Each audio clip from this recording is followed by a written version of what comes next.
Hey everybody, welcome back. Another weekend of Up North Journal in the cabin. Hot weekend. It was a hot weekend. Gonna get a little sharing done here real quick. Yeah, it was hot. I was actually down in Indiana setting stands, and it wasn't so much hot as it was humid. The humidity is what was terrible. Right. All right, so let's see. I think I'll try to monitor tonight off of this here. There we go. Yeah, it's working. It's working. Right. Good deal. Remember, Dan, we're on a 20 to 30 second delay. It seemed like it seemed like an eternity. Yeah, it did. It was a little lengthy there, but so let me get some sharing done here, and we'll get started with tonight's show. And for some reason, I guess I am hearing this right. Okay. You are hearing this? I'm all discombobulated this weekend because I've had no sleep. Really? We did a 22-hour turn and burn down to Indiana and back. Nice, very nice. So, amongst the hot weather as well. So, yeah, I'm a little out of sorts. Not much, but a little. Alrighty. Don't want to do it that way. Here, let's see. I told you the other night, Facebook has changed a few things, so I'm still you got an update. Yeah, I'm still trying to sort all this out. I know, right? All right, and my share is done, and I'm waiting on you. Yep, you'll be waiting on me. Okay, so let's see who we got in the house tonight. People are turning in here pretty quick, so Mr. Genzel is in the house. Hopefully you got your Hunter's Blend coffee with you. Jennifer Drake from, I do believe, up near Wolverine area. And I think Tammy is on as well. Tammy Delk. I see Tammy joined. All right, amongst others. Right. Tim C.S. Hey Tim, what's going on? We might have a state battle line drawn tonight. Our guest is from Virginia, and Tim C.S. is from West Virginia. Right. We got to watch out here. Could be a good football game. Mm-hmm. Hey Terry, what's going on tonight? Glad you could join us. Dan, you let me know, and we'll get the show kicked off here. 2 more to go. 2 more to go. All right. As I'm sitting here watching, our guest is sitting back, taking it easy in his easy chair in his office. He's got his cup. Yep, I see you there. All right. And close? Almost. One more. You want me to kick it off? Go right ahead. All right, here we go. Stand by, and in 3, 2, 1. Welcome back to another episode of the Up North Journal Podcast, everybody. I'm host Mike Adams, sitting in the cabin on a Sunday afternoon. We've had a little bit of rain. It's humid here in Michigan. The weather, other than that, though, is pretty doggone good. Hit and miss thunderstorms. Yeah, one hit me. Did it miss you or did it get you? It got us. You got you? Okay. Before we get started, though, we do want to give a quick shout-out to Hunter's Blend Coffee, our official coffee supporter here at the Up North Journal. Absolutely. Hot or cold. That's right. And if you remember, if you go to huntersblendcoffee.com and use the promo code, the UNJ promo code, which you can see right here below me, type that in and save you 10% on your order. So get over there and get you some.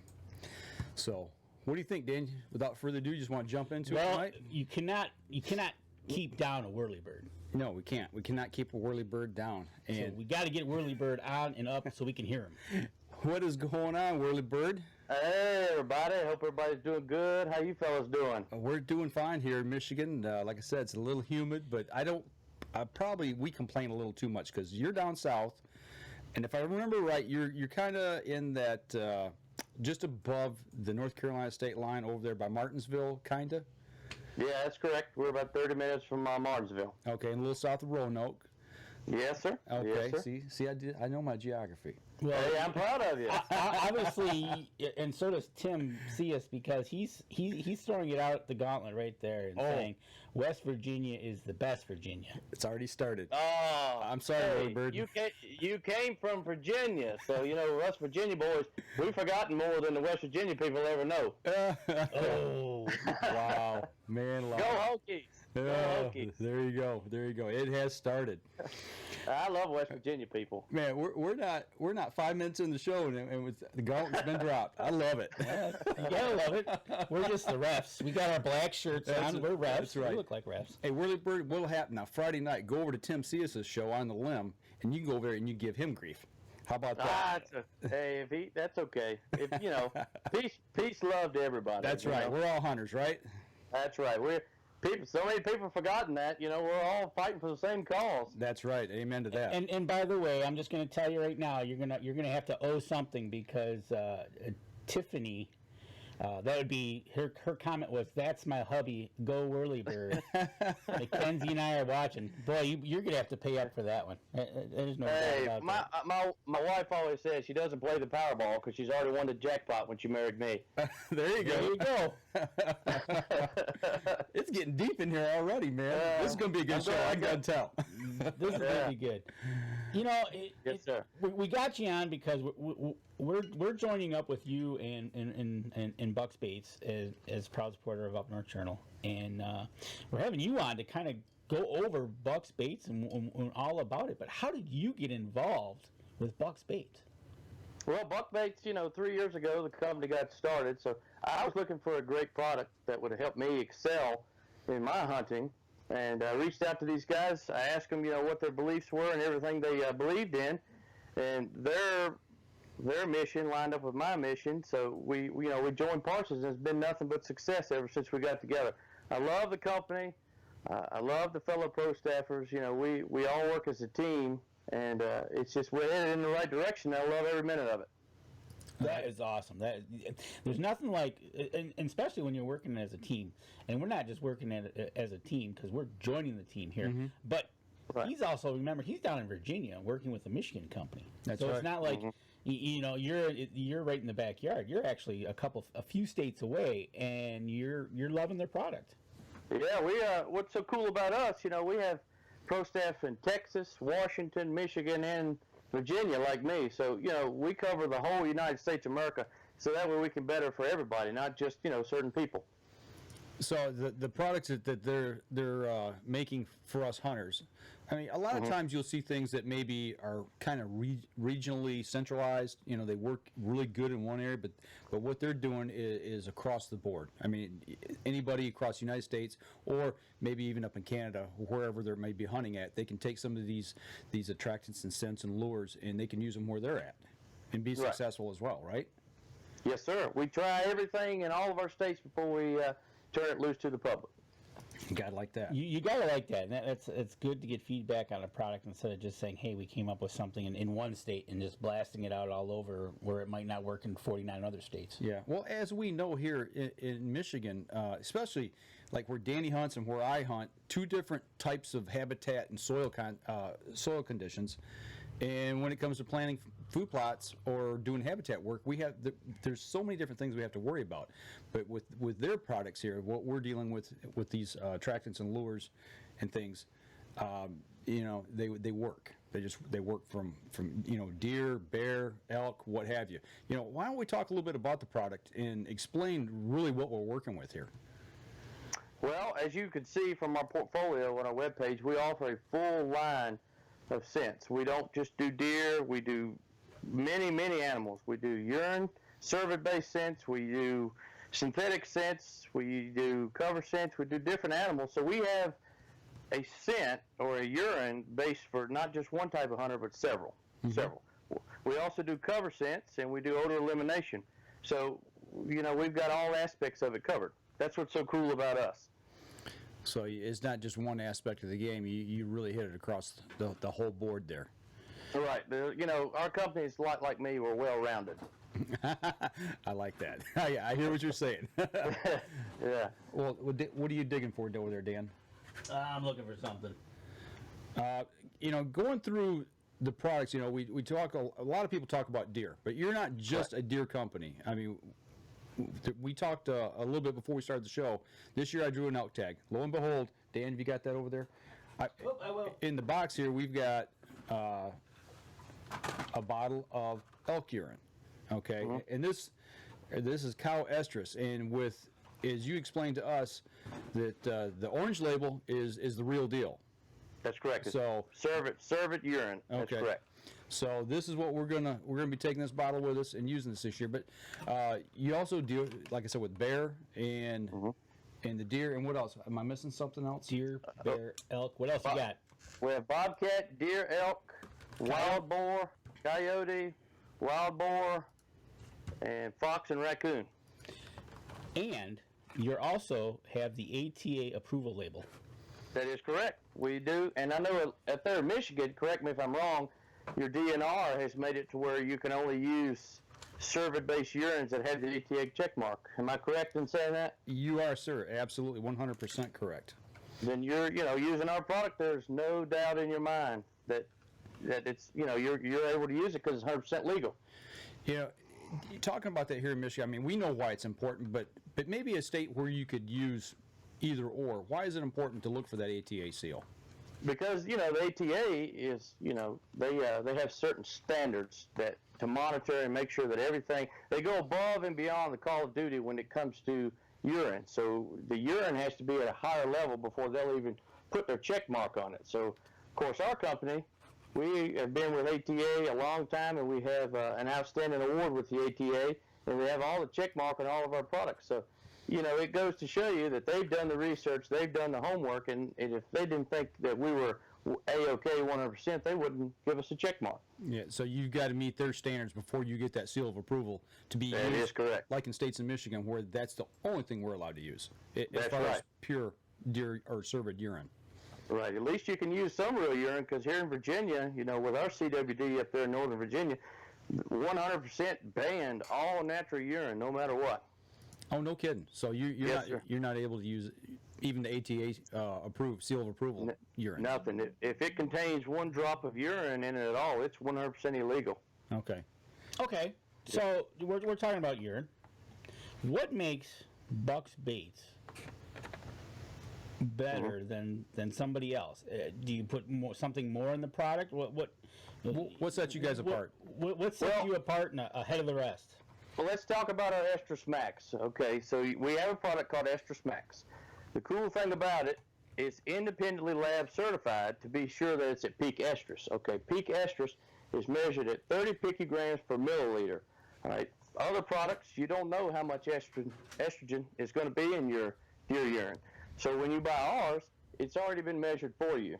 The level of estrus in the Estrus Max is the highest level that a doe can physically produce. So when a mature doe urinates, she has more estrus than, let's say, a 1.5-year-old or 2-year-old. So, our through my studies and through all of our research, we've got back that mature does bring in the mature bucks. So when you buy our product, it's already been lab certified, so you know that you're getting the peak estrus level that you can physically get from a doe in a bottle of urine. All right, Dan. That's what's so cool with that. Dan's going to open the bottle here and take a whiff. Well, hold on. Make sure you got the door shut, because if you open up that bottle, it's going to be deer everywhere in your office there. I love that smell. Not gonna lie. Here, take a whiff of that. No, I'm good. I believe you. I wish we had 4D, so then everybody could smell it. There you go. There you go. Right? Yeah. Yeah, it's pretty potent. I'm not gonna lie. Now, you were holding that up. There's actual. This is not clear. Am I right? Yeah, the bottle's not clear. We designed it that way because if you have a clear bottle, you're going to let a lot of sunlight come into the bottle. So with an amber-colored bottle like ours, you're not going to let any light transmission in, which won't ruin your urine. Well, because if you got a clear bottle, it'll turn it to ammonia. Ours won't turn into ammonia. Okay, that makes sense. Now, but I'm even talking The about liquid, the liquid itself. Like- if you compare it to some of the others, It looks cloudy. There's a cloudier look to it. And is that just because it's natural versus synthetic? Because it's real pee. You never seen a deer pee with there's clear the two urine. different. Yeah. Okay. This Gotcha. is synthetic over here, and this is the max. Gotcha. You can see definitely the difference. You like so you got a bottle of it out right now? Yeah. I was putting it under a little bit between my ears, behind my ears. He's putting it on like Armpits. perfume. Put it, man. That way, put it on your tongue, so when you're breathing, you can put it out. No, but anyways, what's cool about it? Look at the tip. So you're talking about putting it on yourself. We got a spray tip on it. So Yeah, you got a nice, convenient little spray tip. And I noticed one thing. Yes, sir. When I undid the top of the bottle, and this is kind of just what I've noticed is the amount of the tube with inside, so you know you'll get to the bottom of the bottle. Oh, the length of the tube. The length of the tube inside. You know, the it's like atomizer. You're over to the side, but just a quick little. As I was looking at these and smelling them. Yeah. Take you a good whiff. That's all I can say. So obviously buck baits is getting these tested, putting the amount way over the amount into these, individually tested for all these bottles. Are we getting into prime time, getting orders in and for the deer urine to be the freshest, latest, greatest batch? Are we starting that now? Well, let me tell you what's cool. Another thing, a lot of people freeze urine. A lot of other companies, they bottle, and then they freeze. And then when you buy a bottle, they defrost it and send it to you. Ours, we do not bottle it until you order it. So when you get it through the mail, or you will know that the urine is fresh because it's just been bottled days before you received it. Okay. I got a question here from Tom Gensel. He said he wanted to know if we can use this in Michigan. Absolutely, yes. We were just talking about that. It is ATA approved. Jennifer Drake says she's used the cow estrus and it really works well. She's had many successful hunters with the elk estrus and dominant bull. So I know she guides here in Michigan for elk. So she does, and she's had a lot of success over the last couple of years with elk hunters in Michigan. That is awesome. So, and coming from Bucks Baits themselves, there's a comment on as we go in the live stream. Our sprayers are saving money. They push further in the air, so as you push it, it goes further in the air. So it's atomizing that. It's not just a stream coming out. It's actually atomizing it and misting it. Right. Now, if people want to place an order for this, they want to check out what you've got in the lineup, where do they go to find Bucks Baits? You go to buckbaits.com, and also, if you're watching the show, if you type in Up North Journal, and when you check out for promo code, we're going to give you 20% off just for watching the show here. And you guys joining us, so we got to help you guys and help the listeners out. You go to buckbaits.com and check out our full line right there. You can visit us on Facebook, Instagram, Twitter, all that, but the main website you need to go to is buckbaits.com. There you go, folks.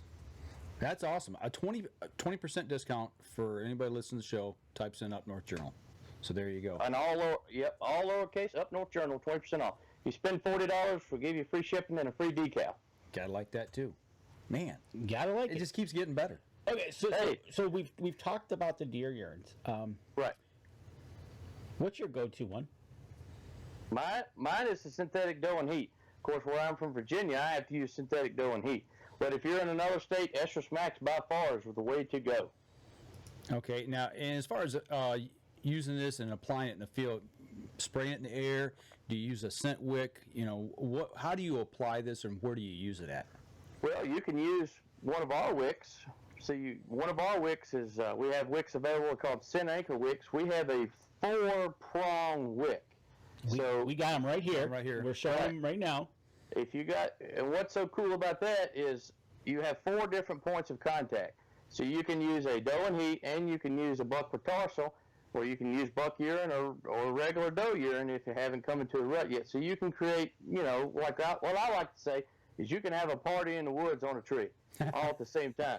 So instead of sitting over, using just one urine, we like to mix it up. I like to mix it up. So you can create the effect of more than one deer in an area. So if you're trying to lure out the mature deer, he's going to feel more comfortable, or he may be agitated. You may get different reactions from him based on what you have on your wick.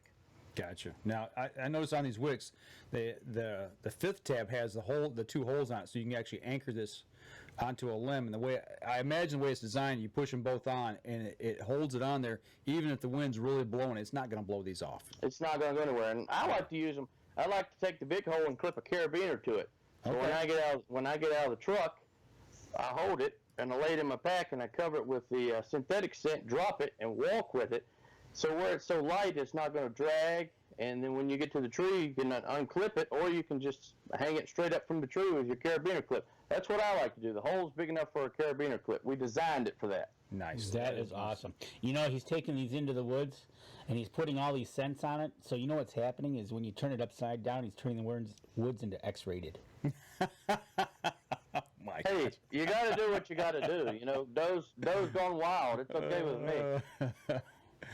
Hey, whatever it takes. You're right. Hey, hey. You know It what? don't matter how you. It don't matter how you get there, as long as you get there. You know what I mean? Yeah, I think before we get too deep into this, I think we're going to take a break real quick, and we come back. We want to talk more about what y'all have to offer. I also want to talk to you a little bit about your background and your hunting style and your success stories as well. So we're Sounds going good to me. All right, we're going to step outside real quick. We'll be right back after this. All right. Okay, everybody out there in the live stream, you got questions, shoot them over. Got some people here throwing some stuff out. Dan, I'll let you do that while I say this. Yeah, one off Jennifer here. Drake's. Everybody, her clients have all raved about Buck Baits products and swears by them. They rave about them. Jennifer Drake's favorite is Estrus Max for sure. So with the scent anchors. So definitely, what's nice about this is the pro staff is using this stuff regularly and helping and feeding back to Headquarters Central about what's going on. Right on. Yep. That's good. You know, I've got to check down in Indiana, as I'm going to be hunting there this year as well, if I can use the Real stuff, the real or stuff, or the synthetic. Yep, I got to it check out. those. We game got to know our laws because we don't want to do anything stupid. Right. Thank you. All right. You ready? Yep. Stand by. 3, 2, 1. Welcome back. Second segment of the show. We are talking none other than Whorley Bird from Virginia. How did you get that name? I've had that name since I was a kid. I don't know. People just, when I played baseball and wrestled and stuff, they call me a Whorley Bird, so it sounds good, so we stick with it. I bet you did something to get that nickname. Well, you want to keep it a family show, so we Thank you. can't talk Okay. about it. You know what I mean? You know what? We got in the pack. Maybe you can talk a little bit about this. We got a 2-pack in Right. my hands of Doe and Heat and a Deer Musk Scrape Enhancer. Can you talk about the combination of this pack? Well, the doe and heat, you know, it's what it says. If a doe's in heat, the only difference between that and our regulars is not measured.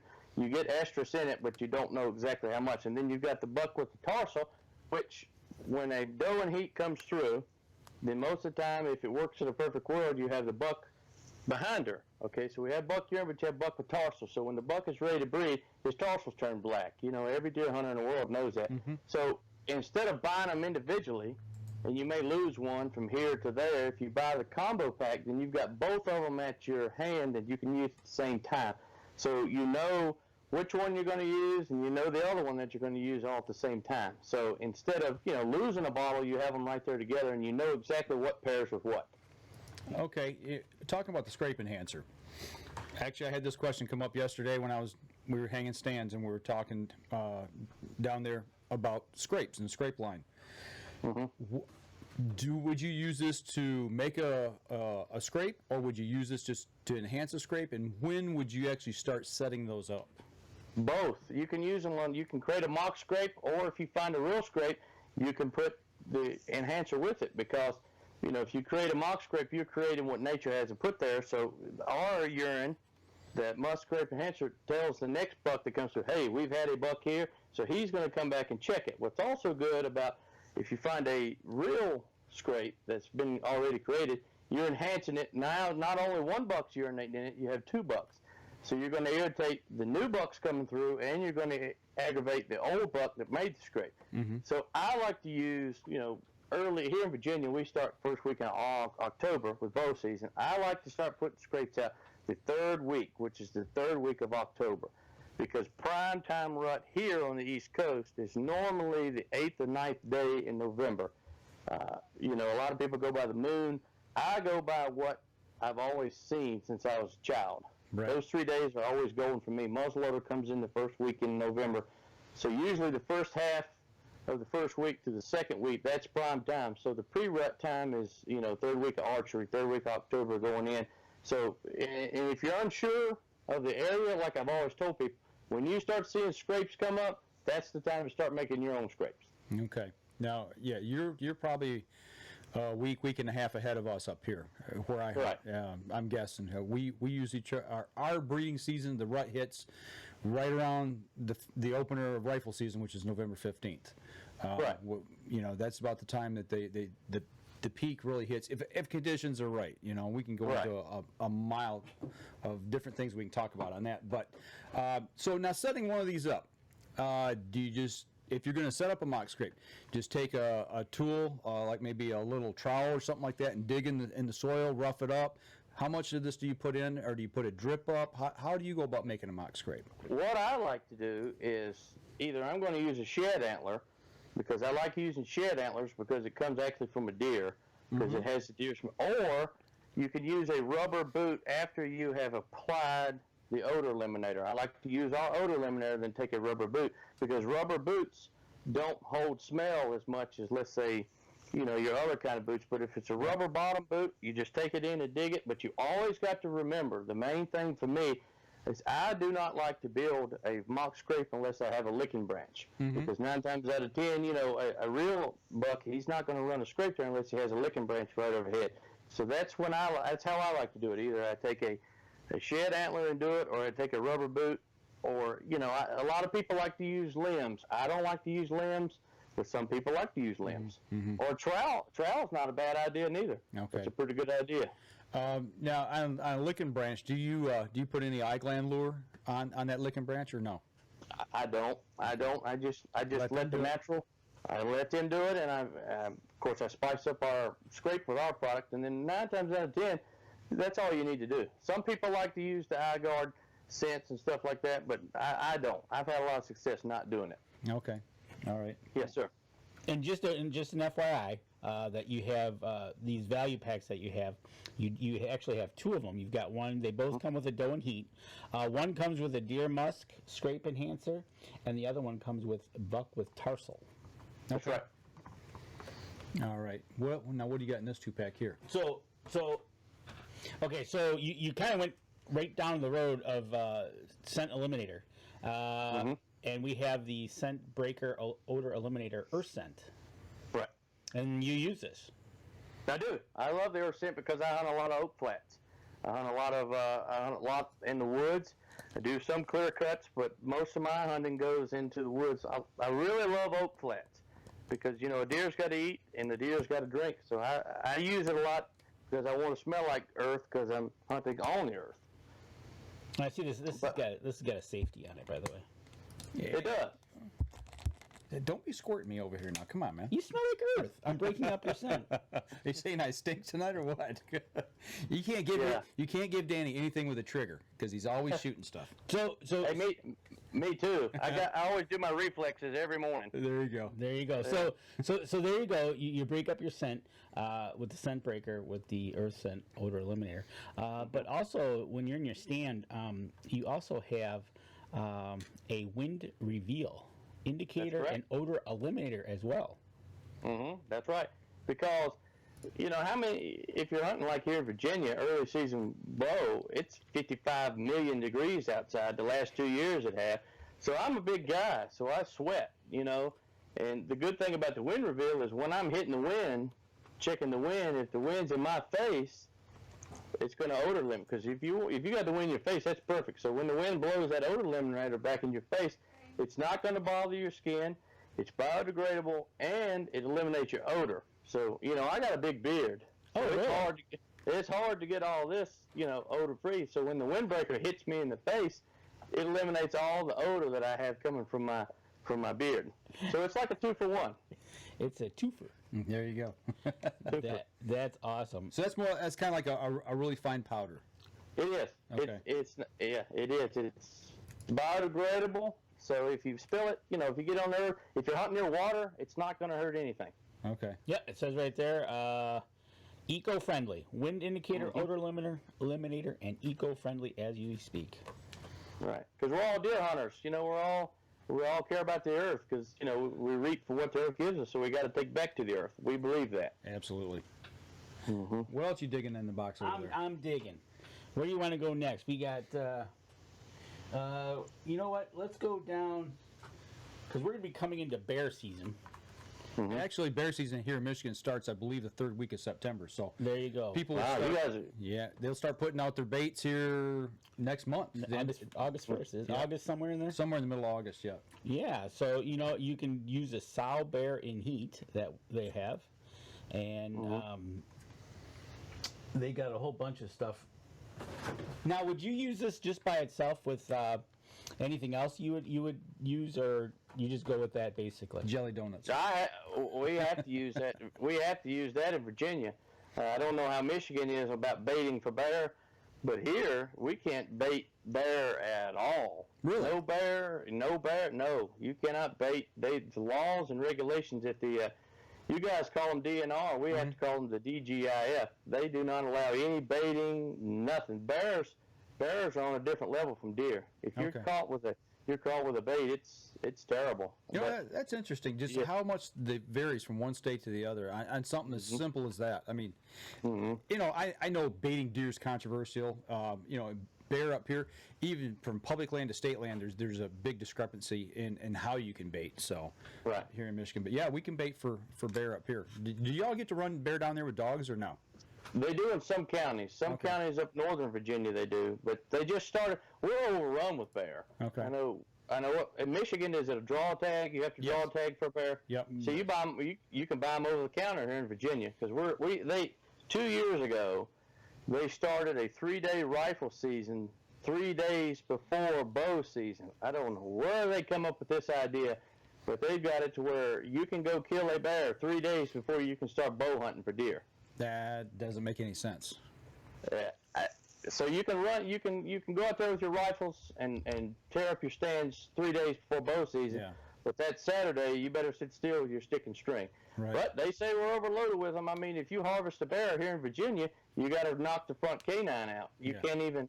You can. This year is the first year you can check them over the phone, but up to this year, you had to go take it to a check station because they want to monitor how old the bears are that's been harvested here in Yeah. Virginia.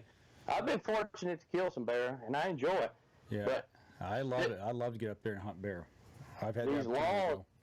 these laws and regulations are so crazy because you can the first week of muzzleloader deer in Virginia, you cannot kill a bear with a muzzleloader. So you have to pick either you're going to kill a bear or you're going to kill a deer. So I don't know how they come up. Maybe that's why those guys get paid the big bucks to figure that out, not me. Right. Yeah. Oh me.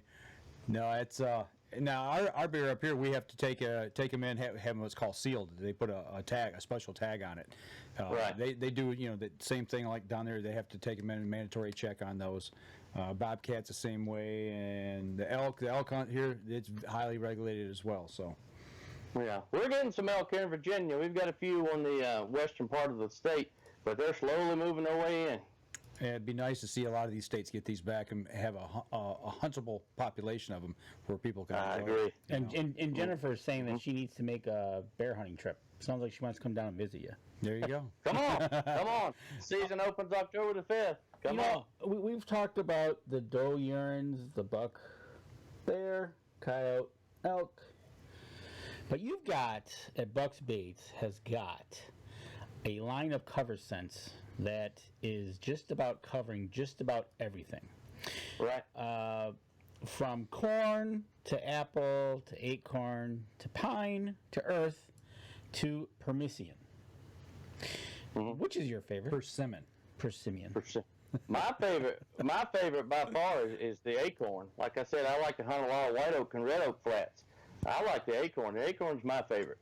Now, I'm going to smell this. Okay? Smell that. What am I smelling? It's first? acorn. It's Okay. acorn. I'm gonna make sure. Yeah, it is acorn. Mm-hmm. What's it kind of smell like? It smells good. Got Now, a it's like- hint of butterscotch to it? That's what it is. Yes. Yeah. Yeah. Now you gotta hold your pinky. You gotta hold your pinky up while you're sniffing it, like the wine people do.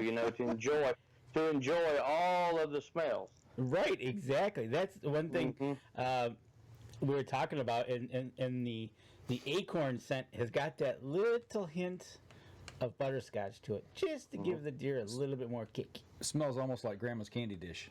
There you go. Right. Smell the corn. The corn will blow you away. The corn? Apple smells like apple juice. That's good. Yeah, smell the corn. Hold on, I got it in my hand here. Yeah, the corn is so good. You know, I've even started taking these little Ned rigs and spraying just hitting a spray of that corn on it to get it in the water. Man, When you go fishing, it smells like buttered corn. it smells good. It does. It actually does smell. It does smell good. I See, can that's smell it what- before I get to put it to my that's- nose.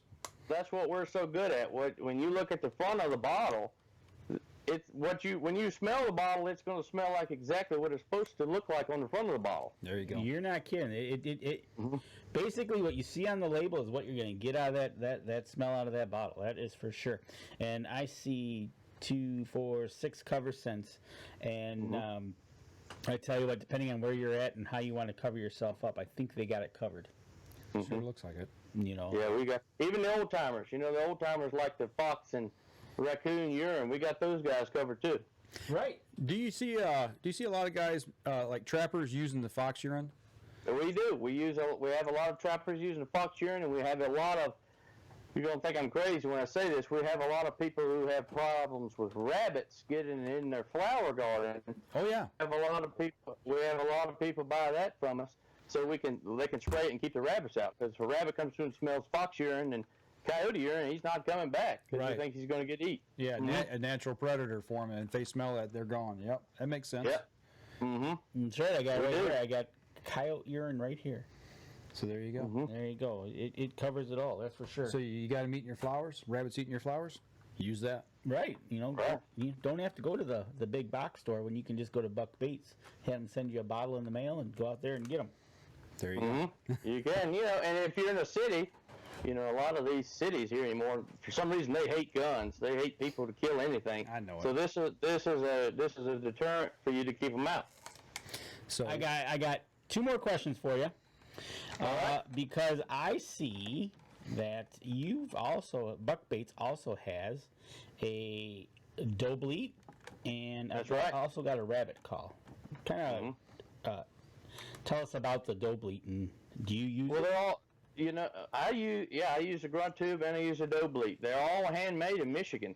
So that's cool. So if you got Michigan people making it, that's going to sound like a Michigan animal. So we have a quality call that competes with the $100, $200 calls, but you're not paying nowhere near that much for a call of that caliber. what's the matter, Dan? You all wrapped up over here? Yeah. What's going on? Yeah, I'm wrapped up. I tell you what gets me, and I guess it really shouldn't because you guys are involved in the hunting industry, but you've got such a wide range of products. It's you appeal to the bear hunter, the deer hunter, the elk hunters, to the bow hunter, the rifle hunters, the trappers, the coyote hunters.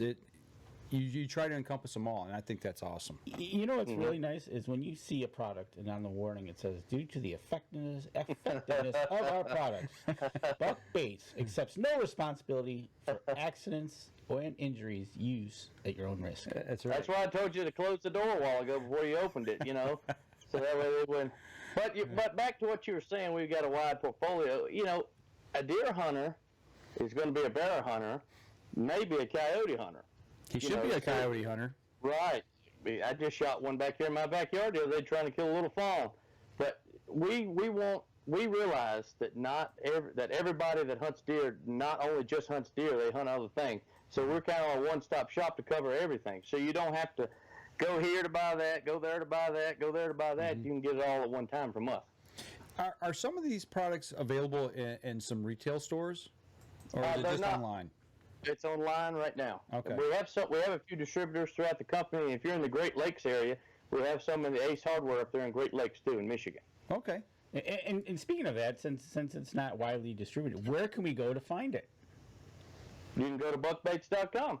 And even better, you can put in the code from this show and get you 20% off. There you go. Just type in all lowercase Up North Journal. That is correct. And we appreciate you guys doing that for our listeners and Absolutely. viewers. Hey, we appreciate the support. Well, I tell you what, we're bumping up here on second break. When we come back, I want to get a little more into your hunting background a little bit and pick your brain on some stuff in that arena. So we're going to step outside. We're going to take our next break. When we come back, we will show a few pics of some of the critters that you've actually been able to take. And so- Okay. all right, we'll be right back after this. Thank you. Anybody got any questions out there for the whirlybird or bucks baits?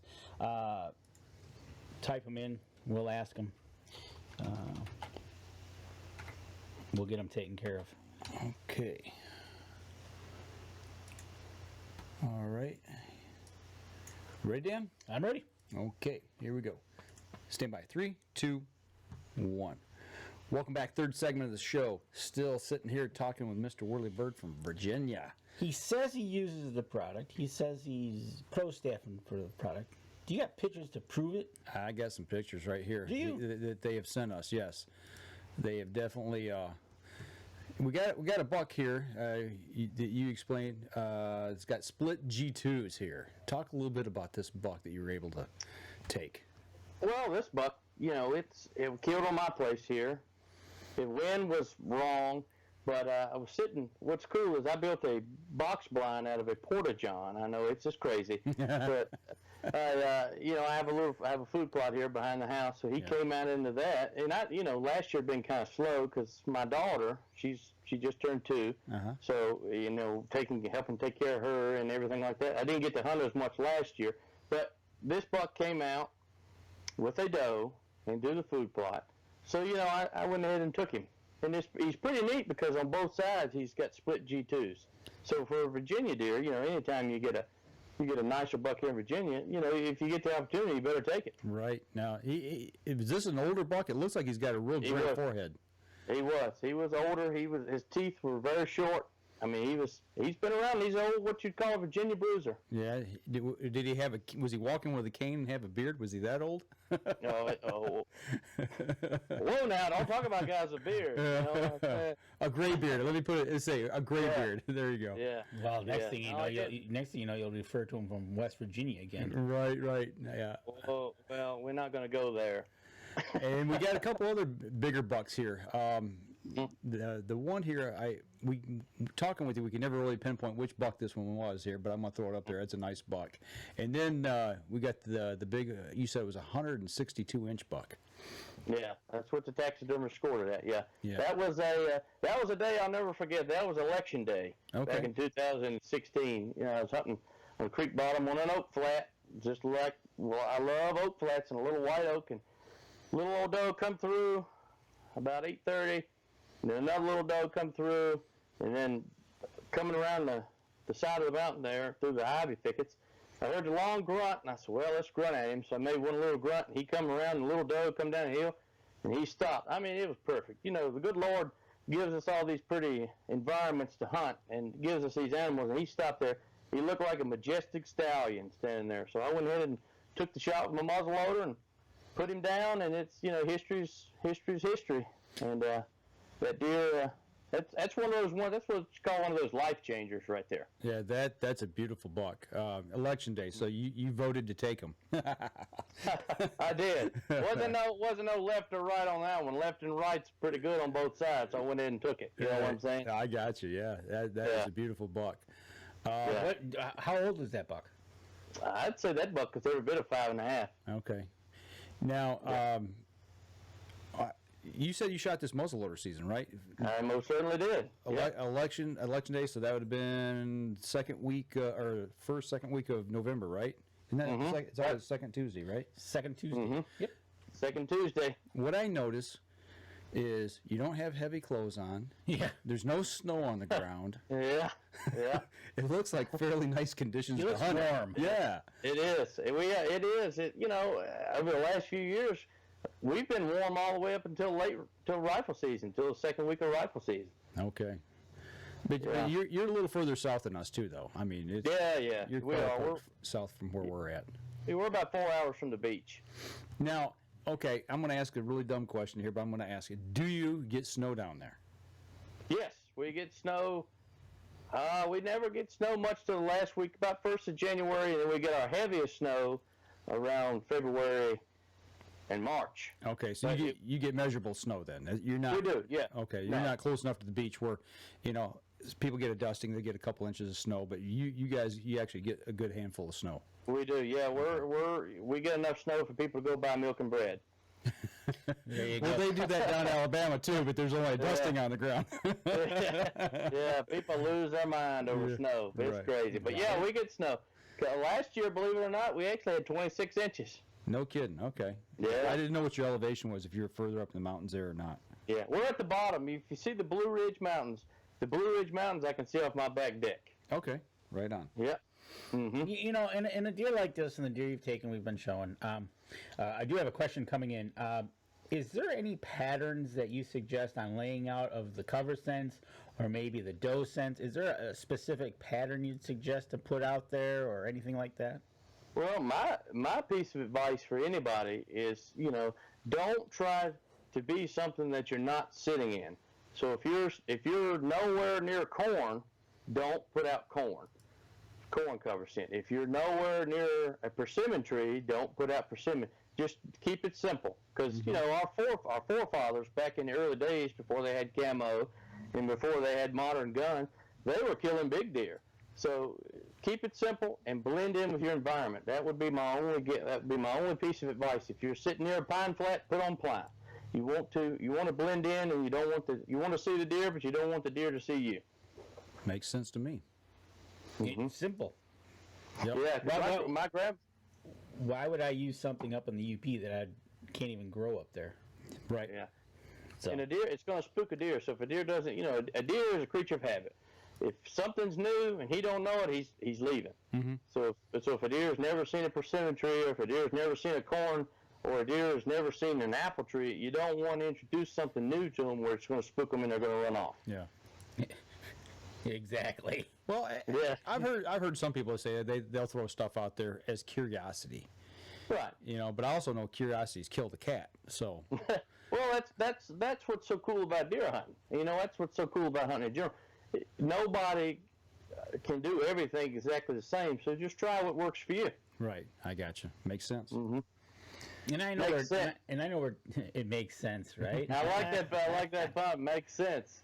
And that's one thing. I know Terry where he hunts, and like the corn would be because The ideal. Because he hunts up there in Corn country. Corn country. So absolutely, and even you can also put the scents on opposite entry points on a wick. You can dip it in a wick and put it there. And so, like you said, trial and error works best sometimes. Right. But if you keep it simple, Mm-hmm.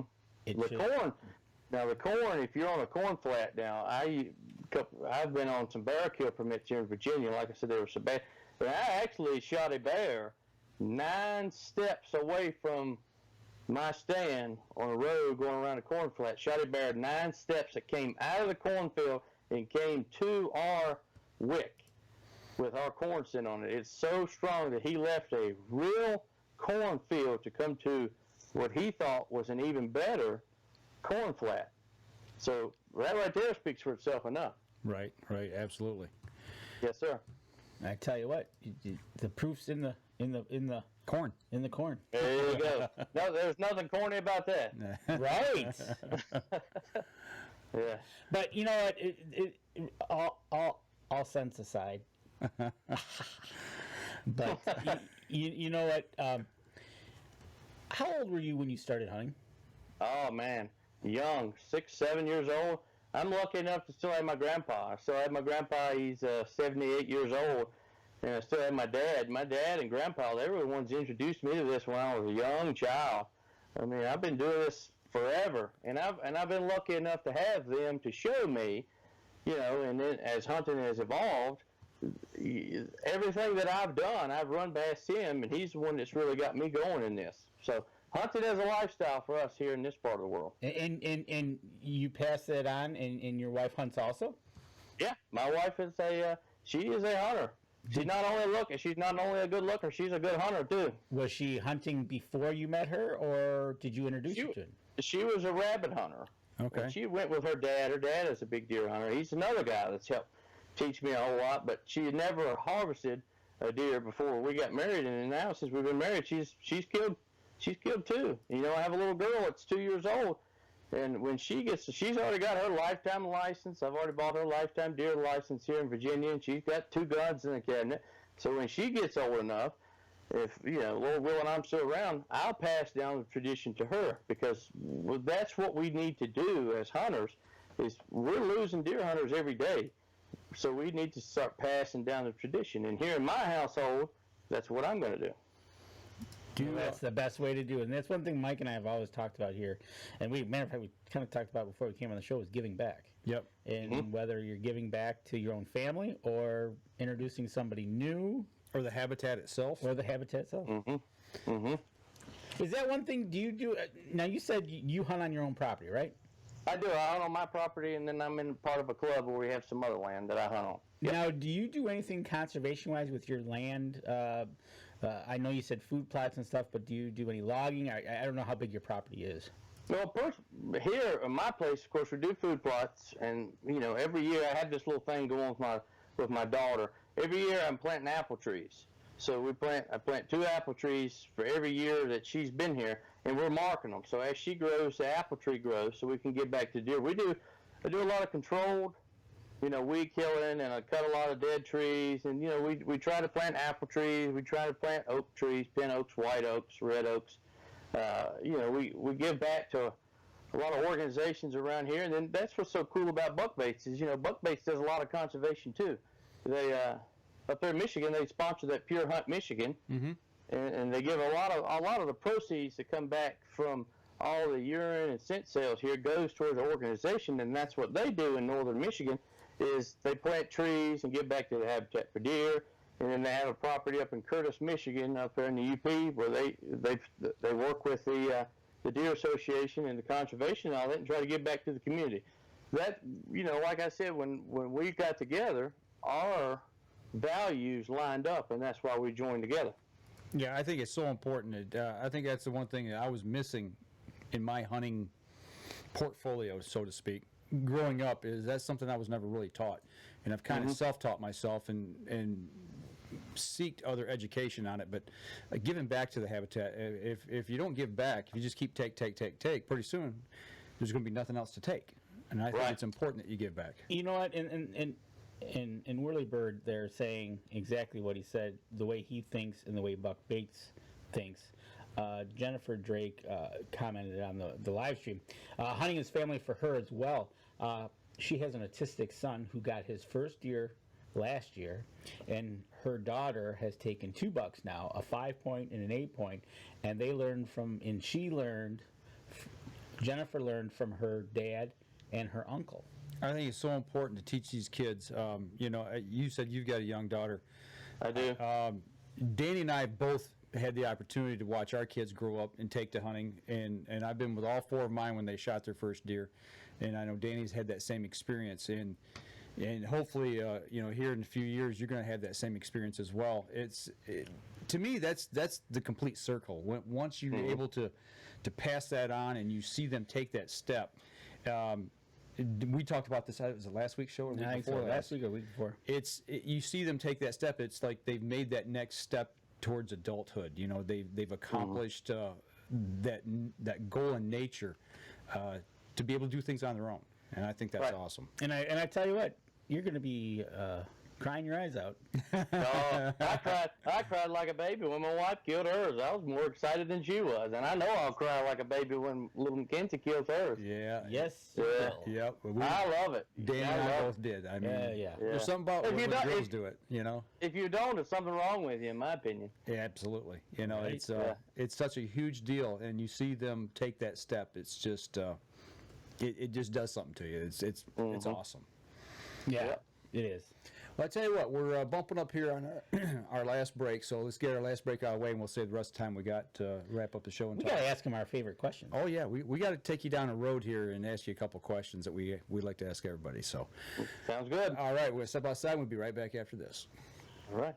All right, everybody out there on Facebook, if you got any questions for Whorley Bird himself or Buck Bates, let me know what they are, and we can ask them and get them taken care of before the show ends. But no, it's just one of those things. Yeah, you'll be crying. Yeah, we've all done it. Been there, done that. Have you ever gotten yelled at by your daughter while you were in a hunting blind? No. I have. My youngest. Yeah. I was eating an apple. She just looked at me and turned around. And she's like, "Really, Dad? You're gonna crunch an apple?" A little loud, aren't you? I was like, "Oops, sorry." I was hungry. I mean, come on. Oh, it's funny some of the reactions you get out of your kids when they're on the outdoors. It's priceless. And now I got grandkids, so that's my next step is to get them involved. Actually, I'm going to take a little buck snort to his first NWTF Jake's Day next weekend. Is that next weekend? That's next weekend. You want to go? Might go out there. Yeah, I told Jim it would be up there, so. All right, here we go. Stand by in 3, 2, and 1. Welcome back. Last segment of the show. Last segment for Whorley Bird here to talk. We're talking bucks, baits, we're joining up with them, and they're going to be proud supporters of Up North Journal. So we'll be using their sense and making sense of it. I hope we can make sense of it. I think we can make sense of it. You know, Whorley Bird, we got to ask you just a few simple questions that we ask all the people we interview. And one of the first questions, we know you're a hunter. What's your favorite meal that you would make, whether it be from any type of game animal, your go-to wild game food? My go-to wild game food, hands down, is going to be deer tenderloin cheesesteak. That is my go-to. You got my curiosity right away when he said cheesesteak. Okay, explain. How's it made? Okay, so what I do is take a nice little piece of tenderloin, cut it up really fine, and don't tell nobody, but my wife makes it better than I do. But I take garlic powder, take garlic salt, just a hit of chili powder, a little Italian dry seasoning, and a little Worcestershire. Cook that baby up till it's nice and almost done. Then throw a little Worcestershire and a little bit of Dale seasoning in there. Get it nice and warm. Get your tortillas. I like them on tortillas. Some people can use them on hoagie rolls. Get those babies warm. Put you some white cheese on it, mozzarella, Swiss, provolone, whatever you like. Put them together. Put them in the oven. Close it. If you got a tortilla, wrap it up and put a toothpick through it. Put it in the oven. Get it nice and brown, and go to town. Man, That sounds good. that sounds really good. Yeah. It's not your typical crock pot meal. It's not your the last week it was just quickly tenderloin, salt and pepper and call it a day. But this is taken when you add cheese to it, you can't go wrong. I'm not gonna lie. You can't go wrong. Have you ever taken this is questions clear out of the blue. It just made me think though.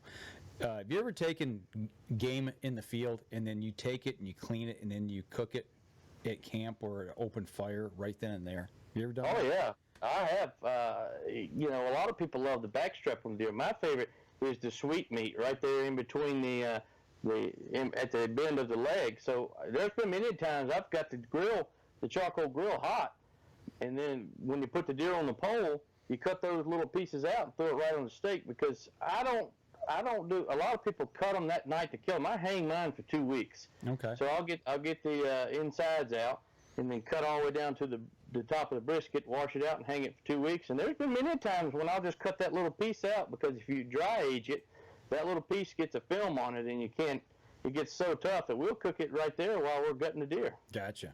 That is awesome. Ah. Yeah. All right. Question number 2. Yes, sir. You're out in your blind. You could be out in your Porta-John blind, I guess, or anywhere hunting. You look in your backpack. What's your favorite go-to snack? Oh, that's a good question. I'm a big guy, so I like a lot of snacks. I'm probably going to say goldfish. I know I'm pretty too old for goldfish, but I love goldfish. Got some goldfish crackers. See, I'm not the only one that eats noisy food in the blind. Yeah, I love goldfish. There's nothing wrong with that. What flavor goldfish? I like the colored ones. The only reason I like the colored ones is because my wife buys them for my little girl, so I can just take them and go. Just don't leave one left in the container when you leave. Yeah, it'd be bad. My second favorite, if I had to pick one, it's a tie between Nutter Butters. I love Nutter Butters. Wow, that's a good one. Yeah. Okay. Yeah. So now we got your favorite. We got your favorite snack. So you're driving out to your spot, or you might be walking out to your spot, and you got your headphones in. What are you listening to get amped up for your upcoming hunt, or you're on your way to your hunt? What are you listening to on the radio? Are you listening to K-Love. I'm listening to contemporary Christian music. All right. There you Any go. particular artist?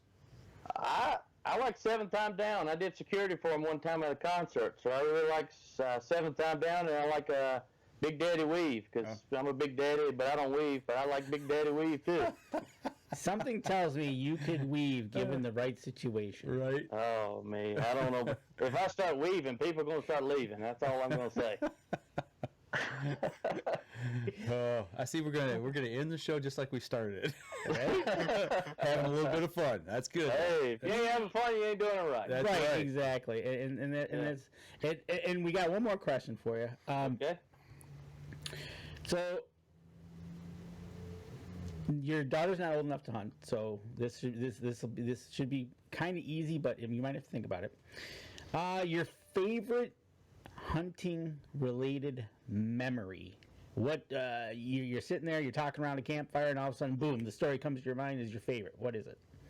Well, my favorite hunting, that's easy. I don't have to think about this one. I was 9 years old, and my grandpa and I went turkey hunting, back before the NWTF got all the turkey numbers back in Virginia. We were turkey hunting on our family farm down here, and I was just a young boy. When you're young, you can't sit still.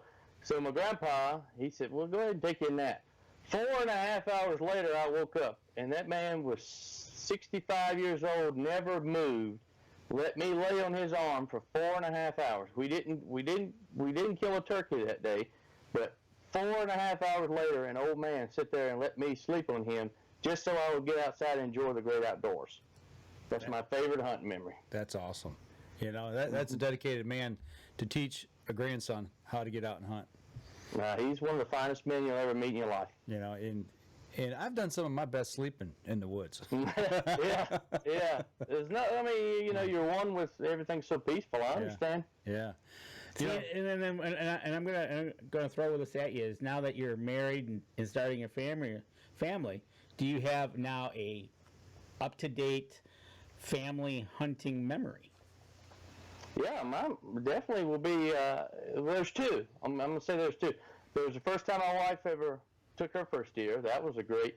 And then the second, which is right there with it, was the first time I ever brought home a buck for my little girl to see. And she come out there and she was just learning to talk, and when she starts saying "Daddy deer," that'll melt your heart right there. Yeah, absolutely. That is something else right there. Start them young, teach them young, and you ain't got to worry about it. Right. That is good. We've talked a lot about hunting, but do you do any fishing as well? I love to fish. Okay. Oh, I love to catfish.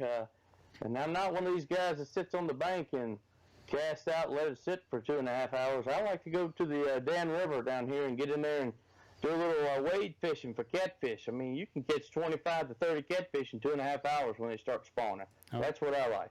And I love to trout fish. Okay, so you're doing a little wading. Are you sticking your arm in and doing some noodling?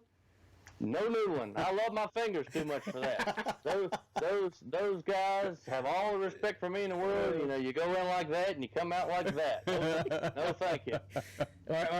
Or you see him pull his fish up and half their arm is down down his throat. Down his throat, and you're like, what? Yeah. I don't get it. That's almost like doing that for snapping turtles. Yeah. Too. No, you can have that.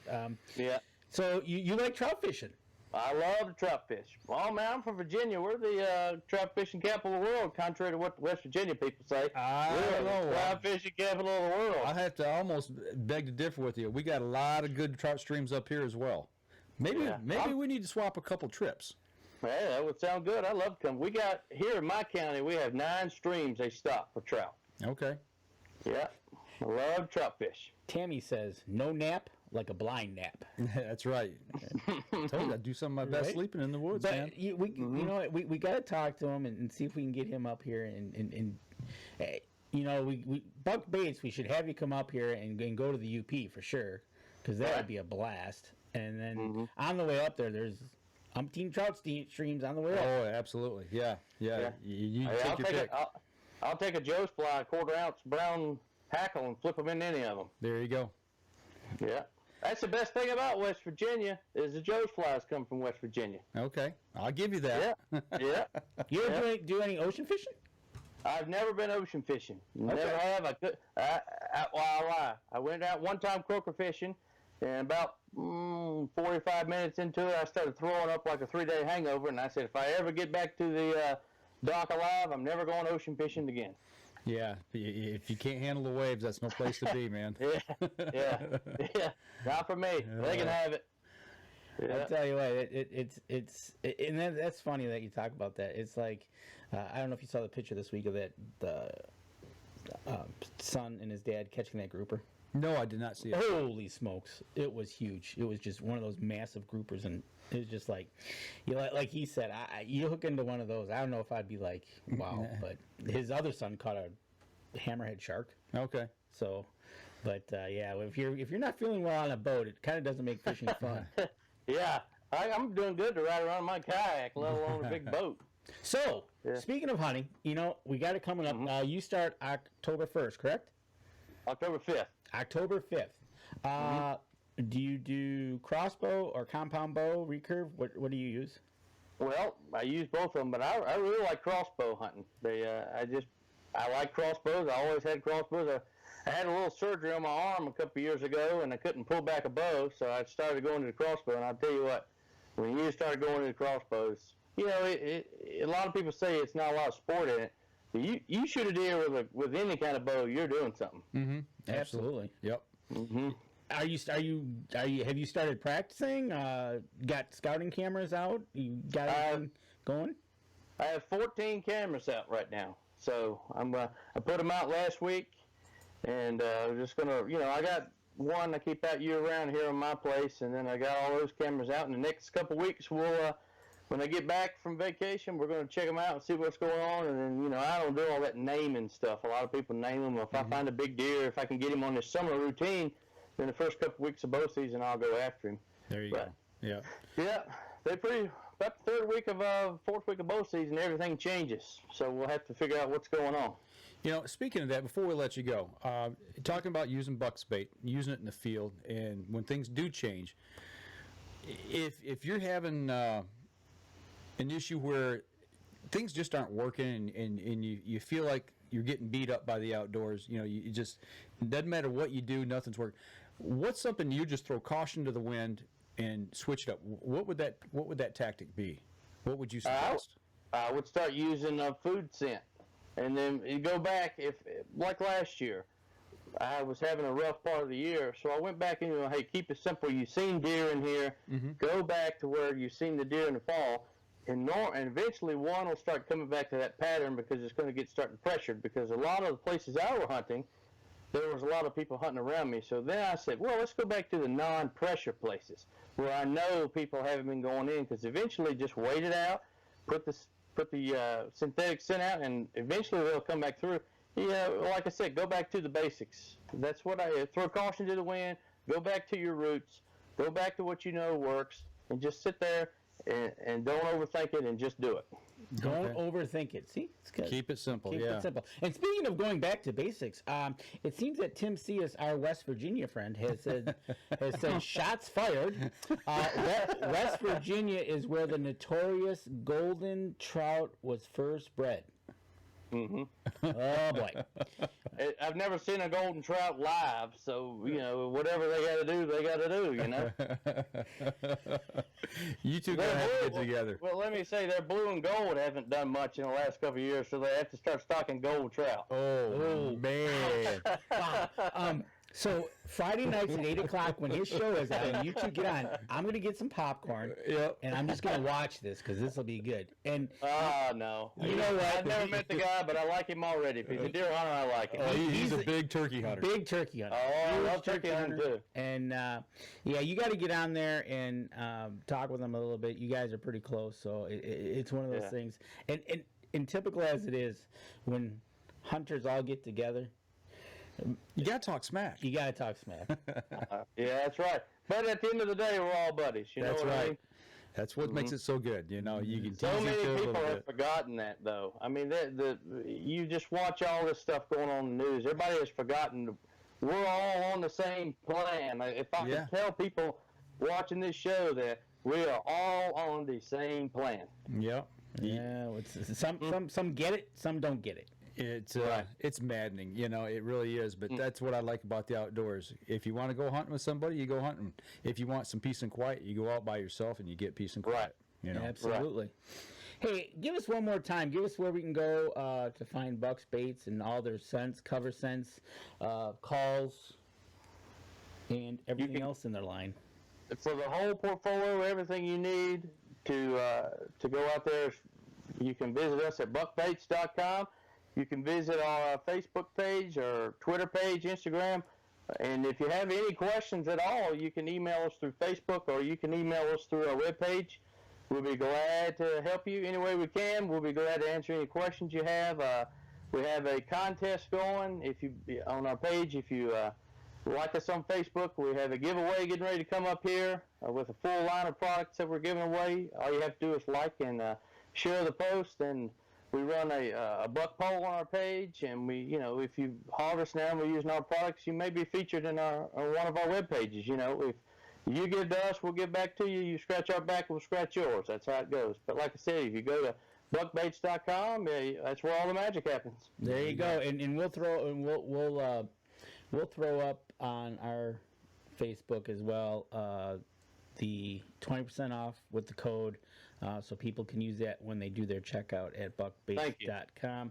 No, thank you for doing Absolutely. that. Thank you. Tim Cius is now in a tizzy with Oh My God, and he is now beside himself in West Virginia. But I wanna thank you for coming on the show, going over the product portfolio line with us. Is there anything that we didn't cover that you want to give? I think we got it all. Okay. I think. Well, one other thing I would like to say is, if you visit our page, if you're unsure whether or not our product, we have testimonials on there from non-paid people. These are real people who bought real products for us that have had a lot of good results. They're on our page. Check them out. You can read there and know firsthand that our product does work. Results matter. There is a difference. Gotcha. Great. That is awesome. And that's one thing besides the testimonials, just being able to reach out to you or anybody and get questions answered also is really helpful. Just having you on here, people asking, what to do with whatever. But no, I want to thank you very much for the past hour of learning about bucks, baits, and portfolios. Hey, the honor is mine. Thank you for letting you guys let me be on here and take up some of your time. Appreciate that a whole lot. Pleasure was ours, definitely. Absolutely. I tell you what, we're going to go ahead and wrap up the podcast portion. We'll sign off on that right now, but we'll stay on the live stream here for a few minutes in case anybody has any further questions. So for the podcast, that'll do it for us this week, folks. We'll be back again next week. And for those of you on the live stream, those on the live stream, got any questions? Any questions? Comments? For Mr. Whirly Bird or comments? Other than this battle that's been drawn. Tim Cius is now in a tizzy. You know what? He's probably already rehearsing for his next show on his next Friday night show, and he has that. Oh, he's probably at home singing country roads, walking around in circles like most of those guys. Yeah, I tell you seriously, you go over and check his show out because they talk. I will. They talk turkey hunting, they talk deer hunting, they talk all kinds of bear hunting. Actually, they're actually talking about the elk that they were having brought in.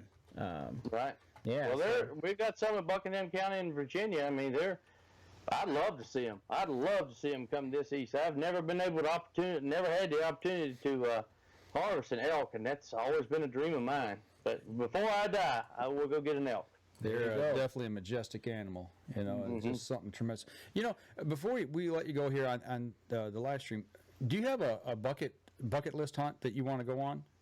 I want to go to Colorado, and either Colorado or somewhere out there, Arizona somewhere, and I want to kill an elk.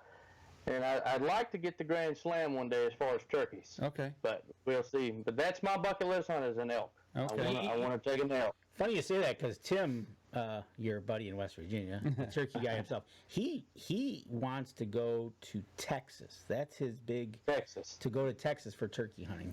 I think that's one of his big ones. Maybe you two can go on the Grand Slam quest together. That'd be all right with me. Virginia. You know what I'm If he's saying? willing, I'm willing. I'll go If with he's him. willing, I'm willing. Shoot. Tim, we're hooking you up with a hunt. And he says, absolutely. All right. So, Yeah. That's good stuff. Q, All right. he says, Q Country Roads. There you go. I knew it. I knew it. Those guys live and die from John Denver, and he never went to West Virginia in his whole life. Right. Right?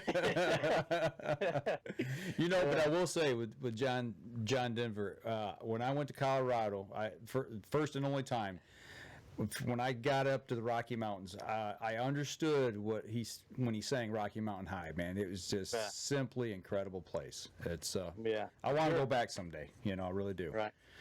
I'm sure. Definitely some Come beautiful visit the places. Blue Ridge Mountains. If you I've like been the through Rocky there. Mountains. I've been through there a lot, and Yeah. I got to make another visit down there someday here real soon. So.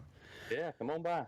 Well, I tell you what, Right. everything looks like it's Yep. settled down in the live stream. If you'll hang on for just a minute, we'll go ahead and wrap up this portion of the show. And once we sign off, we'll cut you loose here for you. Just hang on for just a minute. Okay. Thank you. Hey, not a problem. Okay, everybody, make sure you tune in again next week, same time, same channel here. Up North Journal podcast over here on the Up North Journal Facebook page, Sunday at 7 o'clock. Y'all take care, and we'll be back again next week.